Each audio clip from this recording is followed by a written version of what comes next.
मनुष्य जन्माला आल्यावर 3 आजार त्याचे पाठलाग करतात: वात, कफ, पित्त.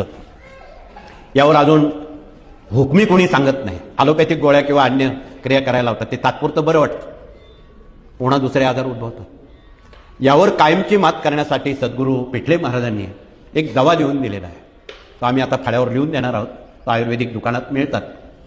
14 सागरगोटे, 14 मायफळं, 14 लसणाच्या पाकळ्या, ओवा पावतोळा, पावग्रॅम, हे सारे कुटून भाजून त्याच्या लिंबाच्या रसात गोळ्या बनवून सकाळ संध्याकाळ जर ती हरभऱ्याच्या मापाची गोळी आपण खाल्ली, कफ, वात आणि पित्त त्याचा कुठलाही लवलेश राहत नाही.